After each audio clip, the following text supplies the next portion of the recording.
જય સ્વામિનારાયણ। આજે વાત કરવી છે ઈશુનું સ્થાન। એકવાર ભગવાન ઈશુ એક શહેરની અંદર આવે છે અને એકદમ દુર્ગમ એવા વિસ્તારની અંદર રોકાય છે।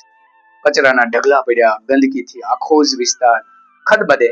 આવા વિસ્તારની અંદર ઈશુ જાય, લોકો સાથે રહે, વાતો કરે અને તેને સુધારવાનો પ્રયત્ન કરે।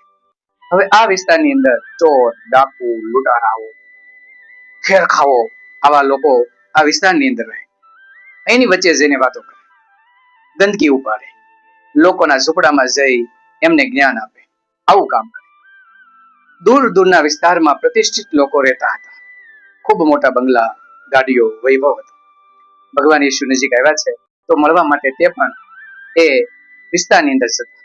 તેની ગંદકી અને ગટર ને આ બધું જોઈ એને ખૂબ ચિતરી ચડતી, પરંતુ ભગવાનને મળવા માટે જતા અને ત્યાં જઈને જુએ તો ભગવાન એક એક ઝૂંપડે આટા મારે, એ ચોર, લૂંટારા, ડાકુ જેવા દુષ્ટ લોકોની સાથે હળી મળીને રહે, પોતે ગંદકી ઉપાડે, કચરો ઉપાડે અને એની સાથે રહે। આથી આ પ્રતિષ્ઠિત વૈભવશાળી લોકોએ ભગવાન ઈશુને કહ્યું કે આપ આવા વિસ્તારમાં રહો છો, તમને સારો વિસ્તાર પણ નથી મળતો, ચાલો અમારા ઘરે રહો। આવા વિસ્તારમાં તમારે રહેવાય નહીં, આ લોકો તો ચોરી, લૂંટફાટ અને ન કરવાના કામ કરે છે, માણસને મારવો એને રમતની વાત છે, આવા વિસ્તારમાં તમે રહો છો। ત્યારે ભગવાન ઈસુ ખડખડાટ હસવા લાગ્યા। તો લોકોએ પૂછ્યું, તમે હસો છો શા માટે? મેં કઈ ખોટું કહ્યું? ત્યારે ઈશુએ કહ્યું, સાંભળો, કોઈ ડોક્ટર, કોઈ વૈદ જ્યારે કોઈ વ્યક્તિની સારવાર કરવા જાય તો એ વ્યક્તિ રોગી હોય કે તંદુરસ્ત હોય? બધા એક સાથે બોલી ઉઠ્યા કે રોગી હોય તો જ જાય ને, તંદુરસ્ત માણસ પાસે ડોક્ટર અને વૈદનું શું કામ? ત્યાં જવાની કઈ જરૂર નથી, તો સીધી વાત છે। ત્યારે ભગવાન ઈશુએ કીધું કે તો મારે ક્યાં જવું છે? જે લોકો સંસ્કારી છે, સારું કાર્ય કરી શકે છે, એમને સુધારવાની કશી જરૂર નથી, એ તો કાર્ય કરે જાય છે।